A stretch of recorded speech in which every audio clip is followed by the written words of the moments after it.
Hey, it's CJ Miller. I'm in Shreveport, Louisiana, across the Red River from beautiful Bossier City, Louisiana. Come check us out. I just had to come out and check out this moon,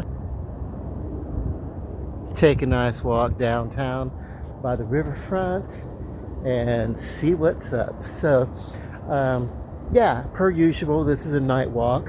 I'm doing more of them more frequently, just to work on my cardio, health, and honestly my mental health, just to get out of the apartment. So I just came back in from a meeting, and yeah, just walking down this hill. So yay, I hope everybody has had a great day. I hope you're having a good evening, and looking forward to this little video of my walk and checking out the I don't know, maybe I'll go over to listen, I feel good. It's a little bit cool out here, so maybe I'll take a little let's see, a little sprint over to the Asian Gardens and go see what's up over there. So but yay, and so I'm going to pause the video. I'll see you after the click. Okay, and so by the way, this is, I'm walking right by the, right here. The, used to be the Millennium Studios. It's been called a few things. Actually, it was built after 2005, 2006, so it wasn't like, it was weird how that happened. We had Hurricane Katrina hit New Orleans in 2005, and so a lot of the contracts for the state and everything, they just did it up here, and so they kind of built this. And this is, I think, if I'm not mistaken, I think Kevin Costner was most responsible for building it. I don't know if he's the only one that used that, but yeah. He did a couple of movies here, one with Demi and one with Ashton. One was The Guardian and one was Mr. Brooks. And so, but anyway, now it is owned by Mr. Curtis 50 Cent Jackson, and it's the G Unit Studio. And is he gonna stay? Or is he gonna go? We don't know. We do not know. He was having all sorts of investments in the downtown Shreveport area. And I don't know, there was some sort of beef or something, I don't know, with some developer. And he talked about scaling back on some of his investments. So I don't know. We don't know. We'll find out.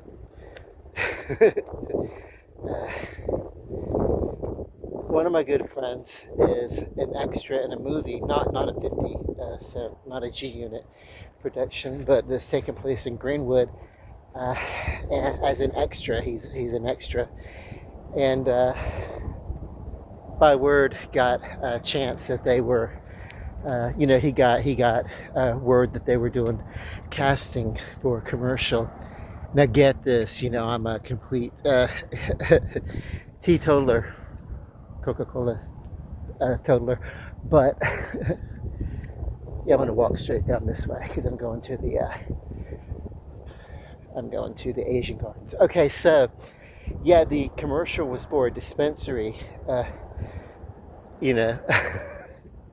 he got the word that they were going to do a commercial and he was going to go up for the casting of it. So he called me and he was like, "Hey, do you want to read the lines and help me go over this and for a couple of times, and then I'll send in an audition for the commercial with his face and everything." So I just had to read the parts off camera for him, and so it was took me all the way back to my theater days when it was just really fun to put on different characters, and basically come alive on a stage or whatever. It was really kind of fun. So just basically sitting there pretending it was the whole thing they were doing, kind of like a family that was they were all sitting around the table and just apparently in these commercials they were all like high as fuck, so they were all doing voiceovers in their head, kind of like the smoking circle from that 70s show. It was set up like that, but it was a family, and it was like, you know, and he was playing the dad, and it was like sometimes I'd read all the parts including his, and he would face mug for the voiceover. And then of course they wanted to do it with they wanted to take, there were two different commercials they were auditioning for the same product, and they wanted two different takes of the two different quick commercials, so it was kind of fun. But yeah.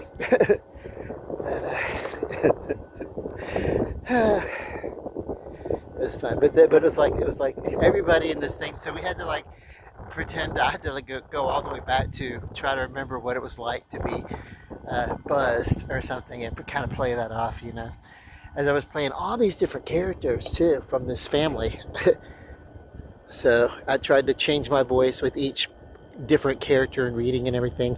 I don't think I did so well because you could tell it was me, but they didn't care about me. They weren't auditioning me. They were auditioning him. So that was kind of cool, but it was fun. I love to play. I wish that people did more regularly, like we did when we were kids. We'd get together and we'd play games and everything. I think they do that, role play games, stuff like that. There's societies that do that, but just in general, you don't invite people over to come over for play dates and pretend to be a cop and an ambulance driver or whatever it is that people don't really do that anymore. Board games help with that. I like game nights. Whenever I get together with friends and we have game nights, it kind of reminds me of play acting and all that. So it's a fun thing. God, I love this moon though. Check it out.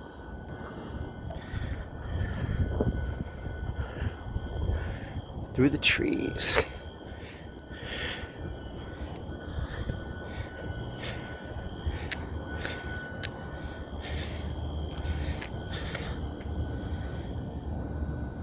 That is awesome. It's not quite a full moon, really.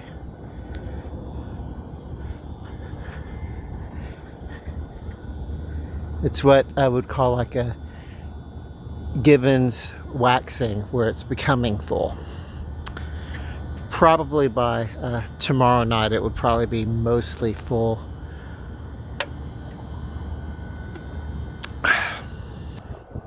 So those who know a little bit about some various other traditions, especially like in Gardnerian Wiccan tradition, but not just in that, but just hold over from Greek and Celtic and all that kind of stuff, that there are, the moon represents a triformis known by three names: Luna, Hecate, and Diana, actually. With Luna being the maiden, Diana being the mother, and Hecate being the crone. So it's the stages of womanhood, in that tradition, a celebration of it, which is very traditional for. It ties into crops too, like when it's time to plant, when it's time to harvest and everything. Well, it was very and what type of crops you would plant during whatever kind of agricultural area that you were working with. What grows well in those areas, but also. Basically, when you have a crop and then you go out and you harvest what the crop is and everything like that, and then it's in between seasons. There's a time of when the crop is feral, and that's to let you know that, hey, let this rest for a second and get rid of that what with the old crop, so that if you're going to plant something entirely new, that you don't get any sort of cross pollination or anything like that. But a lot of times uh, that wasn't applicable, but sometimes it was. Sometimes you could plant something, and I'm not an agriculturalist, sometimes you can plant a crop and then plant another crop that does really well right after you harvest the crop that you just did, but whatever. But that follow season of the crops would be like kind of represented by like the dark phase of the moon, when there's no moon to be seen, or the period in which you would call a new moon, meaning that it is the beginning of a moon cycle, which is there's no moon and then it grows, and then it shrinks. It's literally a clock. That's why there are the number 13, because there are roughly 13 moons within a year, 13 lunar months. There are some times where there are exceptions, but I guess, I don't know. I usually think of 13, but yeah, but the moon is like really kind of cool. So,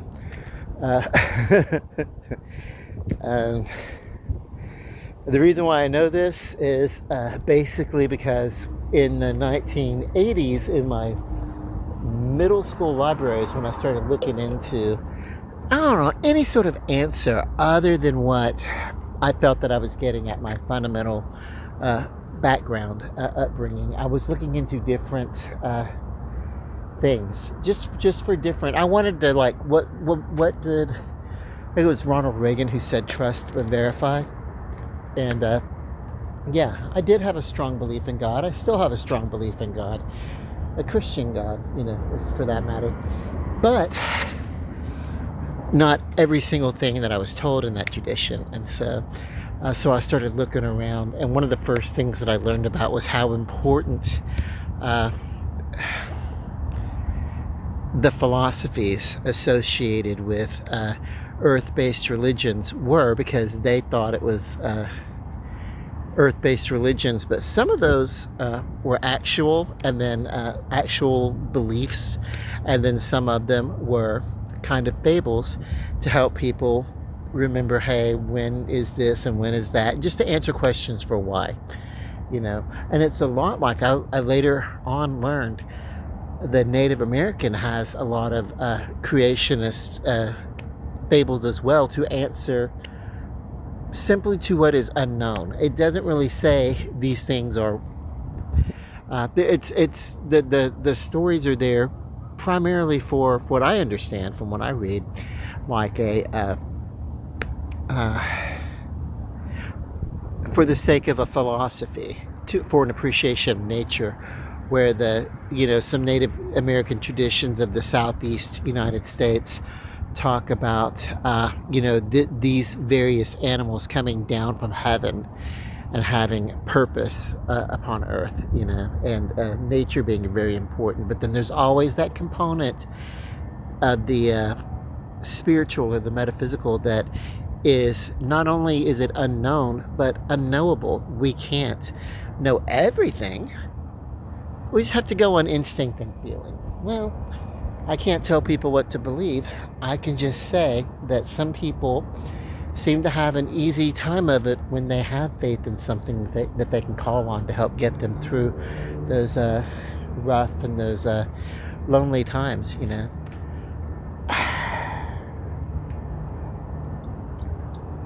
I don't know.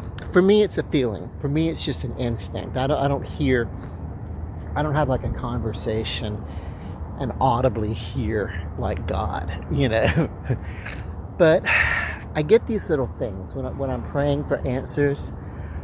I get these little nudges that say, hey, this might be a response or an answer from you. Like I'll go around and I'll see something, and then I'll get a ping, and it's like, oh wait, this is in response to what I wanted to know, It's those little simple things that get me through, and kind of let me know that, hey, I do not believe we are alone in the universe, and what I definitely do believe in is, uh, you know, benevolence. Something, you know, outer worldly that does care and take an interest in us, and that God loves me and God loves everybody. So that's, that's kind of where I am. Okay, let me walk down here and just take a look around. Then I'll probably will make my way over to the river and check out the river.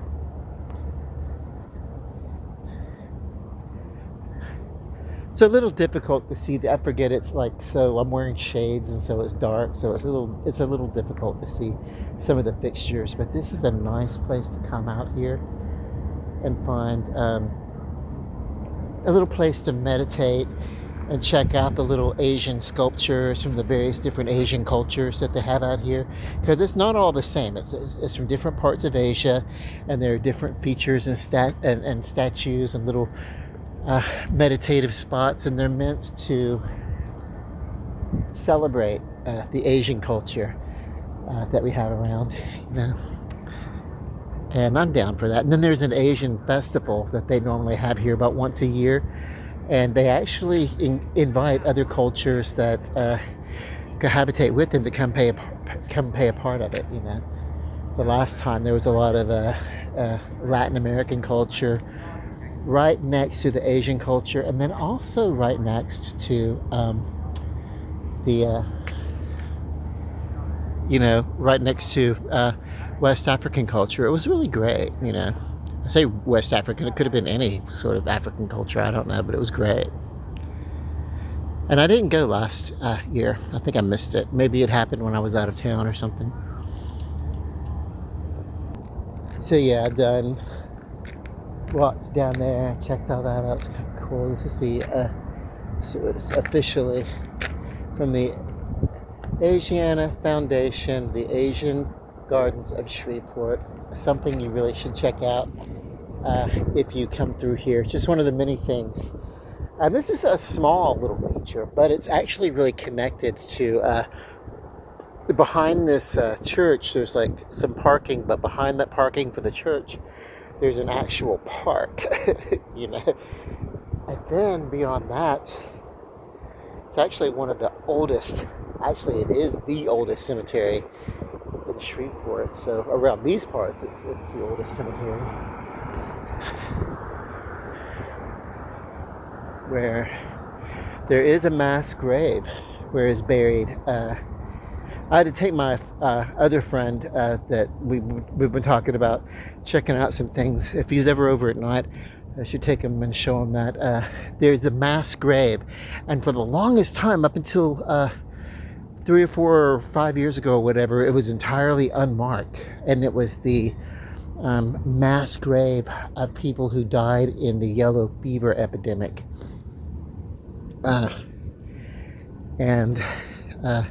Of course, now there is a marker, actually a structure and everything that memorializes it. So that's nice to be able to go back. We didn't have all the names, but a lot of the names, I think.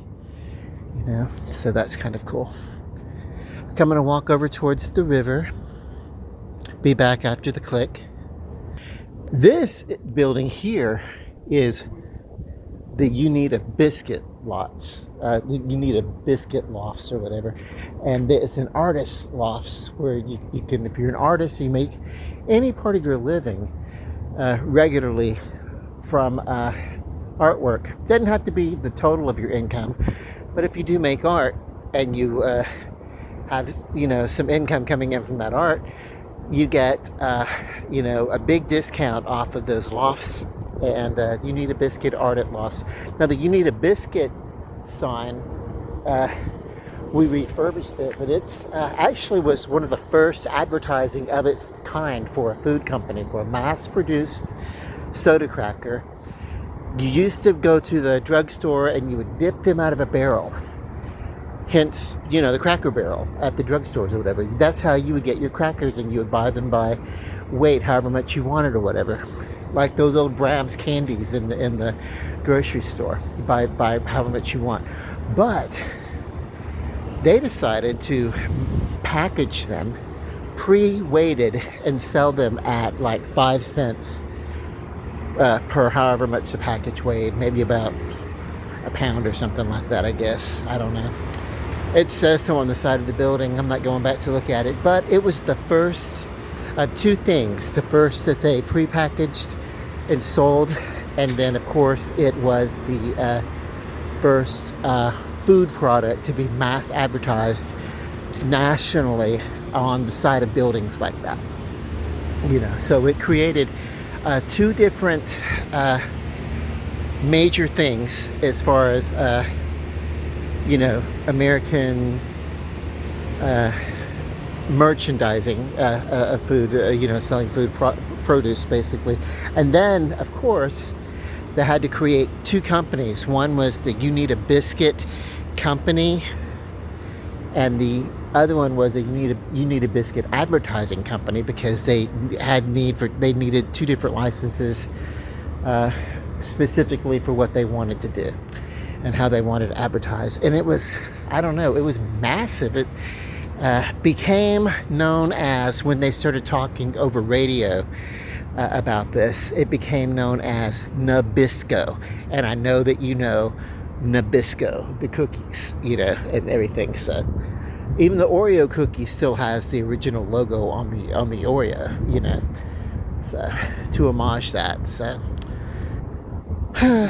which had some sort of symbolism behind it. I don't know, some sort of, I don't know, secret something symbol to it, whatever. It was like it went to represent the quality that the company wanted to push forward. I just think that's a really interesting story, because that You Need a Biscuit sign there was basically such a landmark that even though they don't even sell the crackers anymore, they don't sell the You Need a Biscuit crackers anymore, that they decided to, and a lot of places do this, the signage on the side of buildings from that period, they had decided to restore them just because they're such landmarks, that they felt that they wanted to preserve them and preserve that part in American history.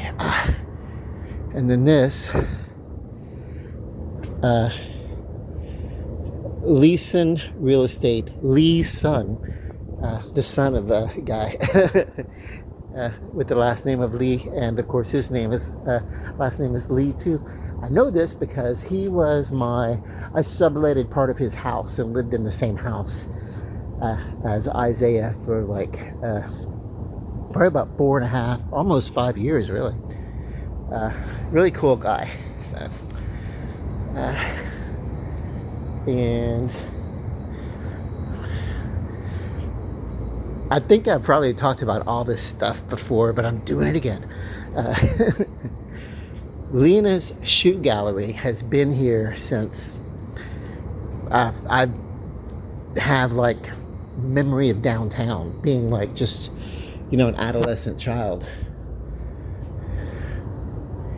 So I don't know who's doing it now, but I love, oh wait, that's a picture. I was like, I love the shoes. It's a picture of a shoe. Maybe I don't love them. That's a sparkly situation right there. Yeah, it's wonderful. You should come in here and check it out sometime.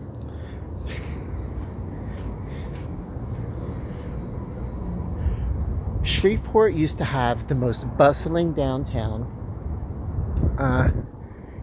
and of course we lost a lot of that during some Reaganomics.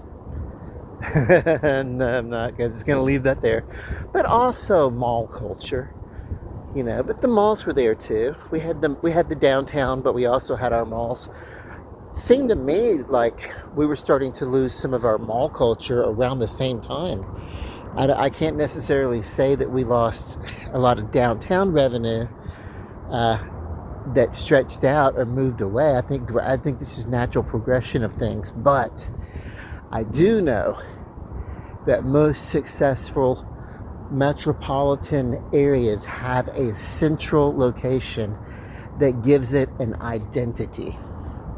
You know, like New Orleans has the Central Business District right next to the French Quarter. So you got your business and your entertainment all right there and everything. And there's residential all the way around there. So we need to work on doing some things like that. And we are in downtown, you know. So, how fun. Let me pause this video. Be back in a moment. Need to catch my breath before I talk myself out of breath. But I love this view of buildings though. It's like before I just cancel or whatever. Oh, this Johnson building is going to be up for sale. The guy who had it, he's a guy that in Monroe, and he's had it for a long time. Something Muhammad or something, or I forget his name. I don't know. I forget. I should know. I shouldn't even be talking about his name, but I want to say Muhammad. I not, you know, whatever. But it's something along that lines. His name kind of reminds me of a Middle Eastern kind of flair. But he bought this building here. He has that used to be the sports chain. He has it. This parking lot here used to be a tall building called the Rico Brewster building.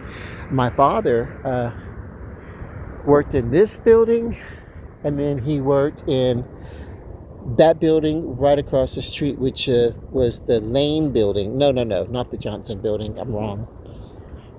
Right next to the Johnson building, that building is the Lane building. So he worked in the Lane building, and he worked in the Rico Brewster right here, that they turned all this into parking. But when I was about 12 or 13, on the weekends when no one was in business or whatever, I'd get to come downtown with my dad, and I kind of had the run of the buildings and got to play in the freight elevators and just, you know, whatever. It was cool. And it was just a way that I could bond and spend time with my dad. Sometimes he'd give me little chores, but mostly I would just go with him as he made his rounds and he did his thing, you know. And so that was kind of cool. Fun times with Dad. Dad's birthday is coming up in September, so yeah, we're going to get together with the group, the family, and we'll go celebrate his birthday at his favorite place, Jim's Barbecue in Wascom, Texas, which is a little town that's kind of outlining. It's part of our, it's just over the Texas line. It's part of our regional metro area, you know. It's not Shreveport, but it's part of our community around here. Anyone who lives here knows that Shreveport and Bossier, we're just all one great big community of businesses, and we, you know, whatever, you know. So now I'm going to pause the video for real this time. Well, I got past one crazy intersection. Let's see if I can make it past this other one. It's busy up here. Look at these. No, they're not there anymore. Someone just literally opened the gate and there was like a whole big cluster of cars. I was like, look, we're a city, we've got cars and traffic. Now there's like two of them on the road. Wonk, wonk, wonk. We start to see the bridge coming through there. I love it. There's the car.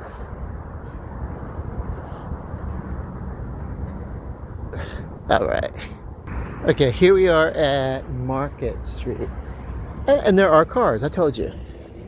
There's a limo, or not a limo, just a big long car. And yay. Yes, I'm gonna cross against the light because the other cars are way up there, but I'm gonna cross fast in case someone's really speeding like a drunk idiot.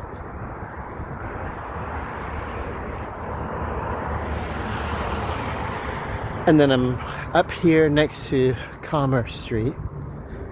I'm not going to talk about the back alley at Commerce Street, but I will just talk about some of the fun times I used to have at some of the clubs on Commerce Street. It was really fun. In the early 1990s, when I first came home from some things that I had to straighten out, I spent a fair amount of time at this club called 624 on Commerce Street.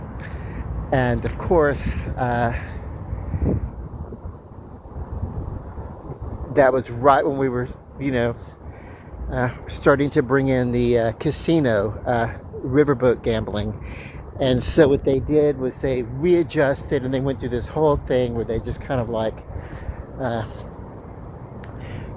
first the casinos could stay open 24 hours a day, and then the clubs down here could not. So a lot of people just gravitated, and everybody was going to the casinos because they were very new. So a lot of these clubs actually closed down and went either sold or went out of business or whatever, or tried to change their model. We had a club, 624. It was a gay club right up here, and then they were going to try to turn it into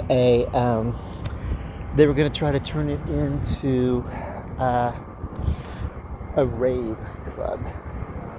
And of course now I think it's a jazz and comedy club or whatever, but I haven't been in there yet. I don't really, since you don't really drink, maybe you don't enjoy going to bars. I love going to see places where there's live music, and I love to go someplace where I can like enjoy and beverages and things like that. But I'm also dieting more now. I really do want to walk more, diet more, pay more attention to my physical activity and my food, and just get generally more healthier, so that I'm in the shape that I want to be in, which is the best shape that I can be in, by the time I get to the Caribbean islands, the Bahamas or whatever. By the time I get there in January for my winter vacation. So it helps to have a goal to look forward to. If you're going to do something that is a task that you need to do it, it really helps to have something to look forward to. Like, hey, when I reach this milestone, I'm going to give myself this little bit of something, or whatever, and so it helps, and though I can enjoy the occasional little treat, for the most part, I really do need to stay on the diet and keep physically active, so there you go. But I think what I've stumbled upon when I was talking before about going through downtown and talking about the buildings and with my dad and his birthday, I'm feeling kind of retrospective for that time. So sometimes we'll go through life and we'll ruminate on how hard it was, if we've had like some tough times coming up, and some of those things are true, but what about the good times? In the midst of our challenges that we had to go through in life to get where we are today. Look at these reflecting in my eye. What about the good times as we were growing up? Because it wasn't all bad and it wasn't all tragic. There was a lot of fun. There was a lot of enjoyment, in my childhood. There was a lot of, bullshit I would just not like to deal with, but there was a lot of goodness also, and part of going back and delving into to resolve any kind of thing, or to look at or find the questions that we have, find those answers to the questions that we have, it helps to really look back and have like a full realistic experience. Would my life have sucked in the ways that I think it might have sucked? Would I have been aware of how much it sucked if it weren't for me comparing it to the lives of other people, would-be peers or whatever? You know what I mean? Like I didn't know that I was tragic until someone told me I was tragic. They didn't use those words or whatever. But yeah, so in the 80s, 70s, and 80s, children still behaved like a pack of wolves, and they still had that pack mentality. We're talking about cliques, and we're talking about people who would be outside of the cliques and chased away and eaten. It's a dog eat dog experience in childhood in the 70s and 80s. And I'm talking childhood, like, pre-adolescence on up, So, especially when we moved around a lot, that was my big thing. We moved around a lot. As soon as I felt like I was getting stable, for some reason we were moving again. That was a constant thing. Even when we came back to Shreveport, it's like we were moving from one area of town to another. I was like, all right. Leaving my friends behind. Now, this was before internet. This was before, I don't know. This was before teenage dating. So, it's like a lot of times I would lose those friends. When you move across town, as a child, you've made friends and you move across town every year, every 2 years, 2.5 years, you lose those friends, if you're there long enough to make a friend or a foundation. Normally I had like one good friend or whatever.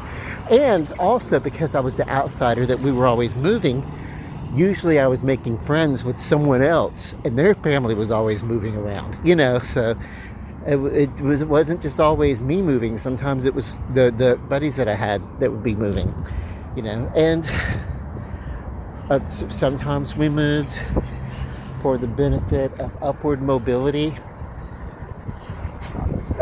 We never got to the top though. We got somewhere around the middle, lower part of the middle. But yeah, I don't know. But it was a different time, and things were economically there was a lot less relief than there is now.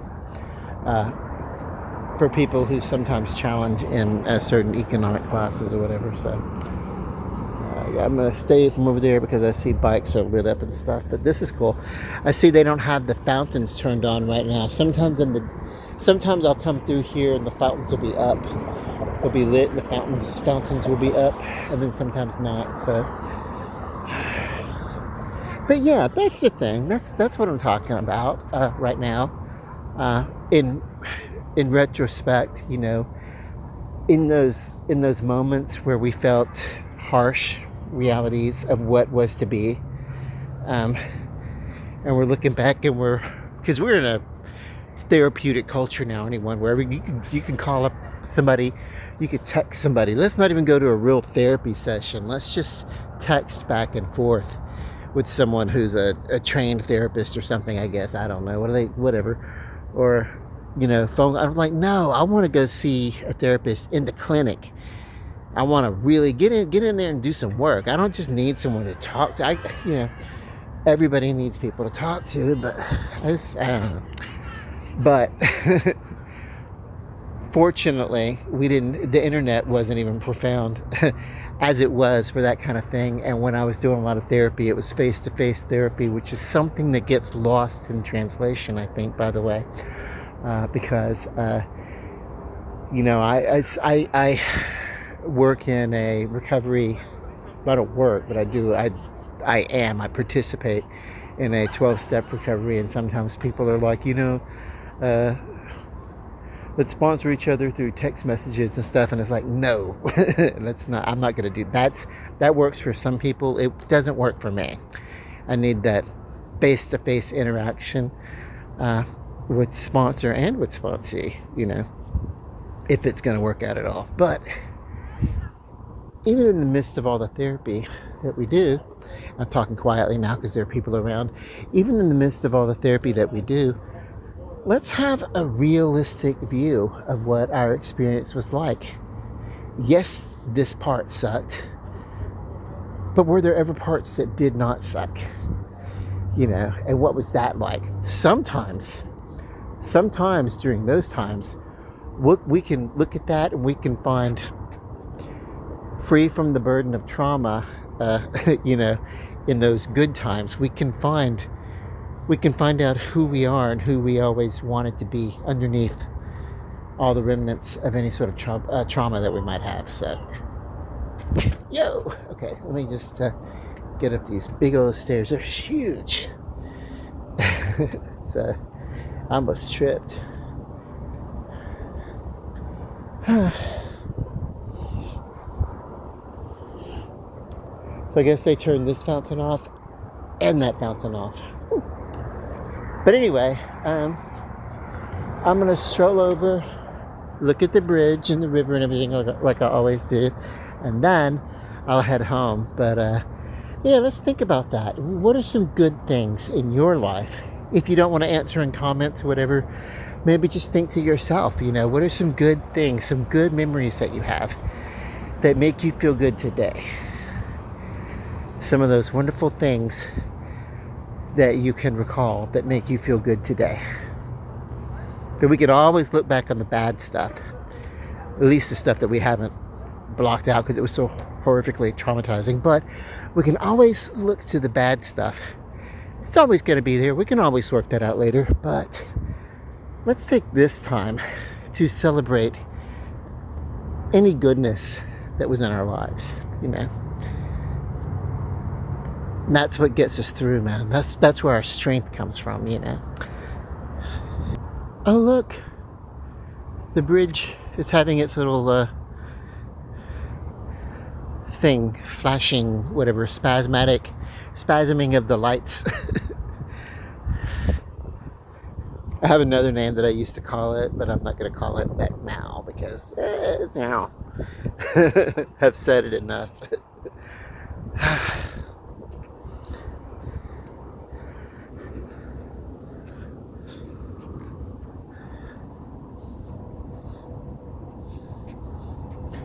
About once an hour or so, the display that's on the bridge does this thing where it just kind of like does this little flash of light show before it starts the program of the animated lights that have been put back into it, as it's about to do now.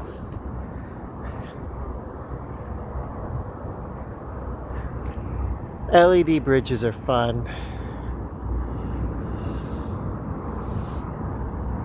Used to be a neon bridge. The neon bridge did not. It last very long. A few years, but probably longer in my mind than I think. When I talked about coming down to Commerce Street and partying at that 624 Club, that was the year that they decided to light the neon lights for the first time. And there were 60 couples getting married on that bridge in a mass wedding. And we were all there, just a whole group of us, the whole city really, both cities were invited to come down here. And I was there. I was with the guy named Cosmo. It's either Cosmo or Cosmo. We just called him Cosmo. I don't know how it would be spelled, but his real name was Robert Chrysler. I don't know wherever he went to. I don't know. But he lived in Mansfield at the end of a place called Chrysler Boulevard. I have been looking for him ever since the last time I saw him. Which was in 1992. He didn't mean for it to happen this way, but we met. I went to his place out in Mansfield, and I didn't have a car, so I rode with him. And then I was kind of stranded out there for about 2.5 weeks or whatever. And I was like, oh my God, I've got responsibilities I've got to get back to. Oh my God, people, So he brought me back to town. And then I saw him about 1.5 weeks later back and we were going to think about getting together or something like that. But then he just kind of like disappeared. And it's like, okay. But I remembered he used to drive this little red Yugo. And so wherever he is out in the world, I hope he's well. God, he was a batshit crazy guy though, but I really vibe on batshit crazy people. And Mansfield, man, there's some interesting characters. Mansfield is one of our surrounding towns. It's cool.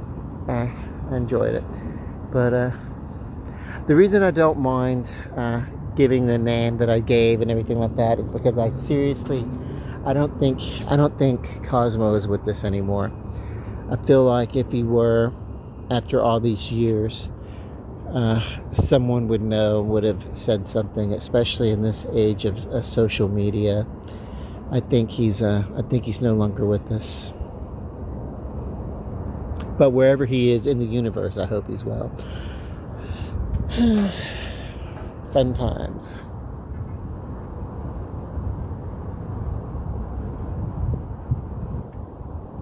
And so this was, I say 1992, it was not 1992. The holidays had passed.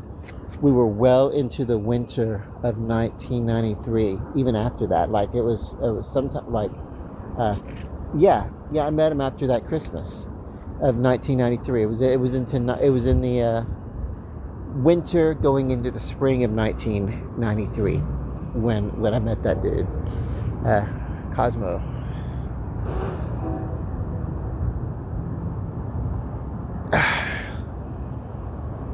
I'll tell you, I don't know that I've had like any great romances, but I had some great fucking adventures in search of great romance. I'll tell you that. You know, and I love being single, and I love setting my own itinerary for my own life, all that kind of good stuff. And I don't necessarily know that I don't necessarily know that I want to cohabitate or get married or anything like that, you know. But yeah. But yeah, when I was younger, I was very much into partnering up and buddying with people or whatever. But I like the single life now that I have, you know. And I'll occasionally find someone to date for a little bit or whatever, but it's not the priority that it was. Mainly because I don't live in this total whirlwind of always having to be moving.